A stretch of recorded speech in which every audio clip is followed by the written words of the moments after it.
السلام عليكم ورحمة الله وبركاته. أهلا وسهلا بكم متابعين قناتي لمتنا الحلوة مع نوجة. فيديو النهاردة هيكون على الكنافة. هنعمل نوع من أنواع الكنافة المسكرة. هي الكنافة بالقشطة أو بالقشطة الكدابة أو بالمهلبية. يلا بينا نروح نعملها مع بعض. في البداية هنعمل مع بعض القشطة الكدابة أو هنعمل مع بعض المهلبية. معايا كيلو من اللبن اللي هو اللبن بتاع اللبان اللي هو بخيره. معايا كمان 5 معالق كبار من النشا، ومعايا 4 معالق من السكر. معايا واحدة من الفانيليا أو نص معلقة صغيرة من الفانيليا. ومعايا القشطة بتاعتنا أنا شلتها من على وش اللبن. في البداية هناخد بقى السكر بتاعي ده 4 معالق من السكر وخمسة نشا. هننزلهم كده في الحلة وهنقلبهم كويس. بعد كده هنرفعها على نار مع تقليب المستمر زي ما انتم شايفين، انا بفضل اقلب فيها كده لغاية ما بتربط على نار عالية.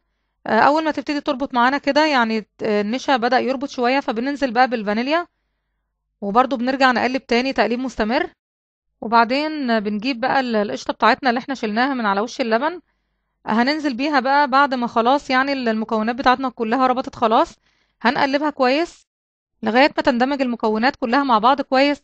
وبعد كده هنطفي النار وهنسيبها بقى ايه تبرد شوية، وبعد كده هنحطها في التلاجة يعني ساعة تقريبا بس لغاية ما تبتدي تهدى شوية، وبعد كده هنستعملها. دلوقتي بقى هنعمل مع بعض الكنافة دي. الكنافة بتاعتنا ده كيلو. أنا سبتها في الفريزر ليلة كاملة عشان بس أعرف أكسرها. ده كمان 3 كوبايات من السمنة على سمنة بلدي، على زيت.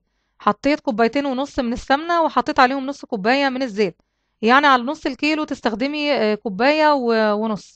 من كوباية وربع لكوباية ونص، مش أقل من كده. ومعايا كمان 4 معالق من السكر، لو هتعملي نص كيلو تستخدمي معلقتين. هناخد بقى الكنافة في البداية كده هنكسرها بالشكل ده كده لغاية ما ننعمها خالص في ايدينا، يعني ناخد الكمية دي كلها كده هننعمها بالشكل ده. عايزة اقولك كمان لو جايبة الكنافة طازة يعني هتكون صعبة معاك ان هي تكسريها بايديكي. هتفتحيها في الاول كده عشان بس ما يكونش في حاجة لازقة في بعضها. وبعد كده هتمسكي المقص تقصيها قطع صغيرة خالص زي ما انا بعملها كده. ده في حالة ان هي طازة. لكن زي ما قلت لك الاسهل انك تبيتيها ليلة في الفريزر وبعد كده تطلعيها تكسريها. وده شكل الكنافة بعد ما قطعناها كويس، بقت بالشكل ده كده، بقت ناعمة خالص اهي. كمان السمنة بتاعتنا اللي هي ال3 كوبايات سمنة زي ما قلت لكم واحنا سيحناهم اهو، سمنة على زيت. وكمان المهلبية بتاعتي بقت جاهزة بالشكل ده كده، هي لسه شوية سخنة بس جمدت شوية اهي. وكمان ال4 معالق سكر. هتقولي لي ليه هتحطي سكر على الكنافة؟ السكر على الكنافة بيخليها تبقى متماسكة. وقت ما تيجي تعمليها او تقطعيها بتكون متماسكة معاكي والقطع بتاعتها بتطلع معاكي سليمة. هنقلب الاول السكر في الكنافة بالشكل ده كده، وممكن تحطيه على السمنة وتقلبيهم مع بعض. هنقلبه كويس وبعد كده هننزل بقى بالسمنة بتاعتنا كلها. هنسيب بس شوية صغيرين لوش الكنافة وعشان ندهن بيهم الصينية. تمام. هنقلب بقى كده السمنة فيها كويس جدا لغاية ما كله يتشرب. هنبتدي زي ما انتوا شايفين هنشربها بايدينا بالشكل ده كده. طبعا بالمعلقة عمرك ما هتعرفي تشربي الكنافة كويس بالمعلقة. هنعملها بالشكل ده كده بايدينا ونقلبها كويس لغاية ما السكر والسمنة تندمج جدا مع القطعة بتاعة الكنافة. بعد كده هتجيبي الصينية وهتدهنيها برضو بالسمنة اللي بتاعتنا، وبعدين هتبتدي بقى تفرشي فيها الكنافة. يعني نص الكنافة هتفرشيها في أرضية الصينية بالشكل ده كده. طبعا لو لقيتيها مكلكعة معاكي حاولي تفتحي القطع بتاعة الكنافة كويس عشان ما تبقاش قطع قطع معاكي وانت بتعمليها. لأن طبعا لما السمنة بتتعمل فيها بتبتدي تلمها شوية، فانت بتبتدي فرفريها وانت بتحطيها في الصينية. كده هتجيبي بقى طبق صغير زي ما انا بعمل كده بالظبط. هتضغطي على اللي هي الطبقة اللي احنا حاطيناها في الأرضية. هتضغطي كويس جدا عشان بعدين احنا لما نيجي نقلبها تبقى متماسكة جدا معانا، ما تتفتفتش معاكي وانت بتقطعيها. وبعد كده بنجيب المهلبية بتاعتنا بقى هننزل بيها على الكنافة بالشكل ده كده وهنفردها كويس. زي ما انتوا شايفين انا بفردها كويس جدا، بس ما توصليش طبعا للحروف عشان ما تحرقش منك. زي ما انت شايفة انا فردتها خالص اهوت على الكنافة، وسبت مسافة حوالي نص سنتي او سنتي من بعض الاطراف زي ما انت شايفة. المهم ان انت ما توصليش لحروف الصينيه عشان ما تتكسرش منك. وبعد كده هتبتدي بقى تفردي في النص التاني من الكنافه اللي احنا مقطعينها فوق المهلبيه بتاعتك بالشكل ده كده. طبعا زي ما قلت لك لو لقيتي قطع مكلكعه من السمنه اللي احنا حاطينها هتبتدي تفرفريها بايديكي عشان ما تكونش لازقه ببعضها.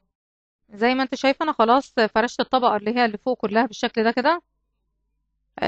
طبعا بعد كده بنضغط عليها بقى بايدينا بالراحه. تضغطي كويس عشان تكون متماسكة معاكي، بس ما تضغطيش جامد عشان المهلبية بتاعتك ما تخرجش بره الحدود اللي احنا عاملينها. وبعد كده هتجيبي معلقة وتمشي على وش الصينية بتاعتك عشان تكون متساوية مع بعضها.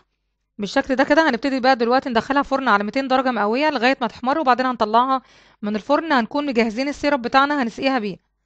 السيرب بتاعنا بيكون عبارة عن 3 كوبايات من السكر، عليهم كوباية ونص من المية. هترفعيهم على النار، أول ما يبتدي يغلي هننزل عليهم بنص ليمونة، وكمان ربع معلقة صغيرة من الفانيليا عشان تعطيها ريحة حلوة. هنسيبهم بقى لما يبرد خالص. أنا كنت عاملاها قبلها بيوم. وبعد كده لما بتطلعي الكنافة بتاعتك من الفرن بتبتدي تسقيها بقى بالسيرب بتاعك. وبعد كده بتغطي عليها عشان خاطر تفضل طرية معاكي. بعد ما تهدى معاكي شوية بتبتدي بقى تجيبي صينية نفس مقاس الصينية اللي انت عاملة فيها الكنافة، وتحطيها عليها، وبعدين بتقومي قلبة عليها الكنافة بتاعتك بالشكل ده كده. وده بيكون شكلها بعد ما قلبناها بالشكل ده. طبعا الهدف من انك تقلبيها ان هي بتكون شكلها متساوي جدا من الأرضية بتاعتها. بتبتدي بقى تقطعيها كده بالشكل ده. طبعا قطع على حسب ما انت عايزة، سواء كبيرة او صغيرة، هي بتكون متماسكة. ده بيكون شكلها لما نيجي نقطعها زي ما انت شايفة متماسكة جدا. طبعا التماسك ده بسبب السكر اللي احنا قلبناه مع الكنافة أثناء ما كنا بنشربها بالسمنة. عايزة أقولك كمان إن ريحتها يعني كانت جميلة جدا جدا، طعمها كان في منتهى الجمال. إن شاء الله تجربوها وتعجبكم. طبعا ما تنسوش لو عجبتكم الطريقة بتاعتي تدعموني بلايك وسبسكرايب وشير للقناة. وما تنسوش كمان تفعلوا الجرس عشان يوصلكم مني كل جديد. والسلام عليكم ورحمة الله وبركاته.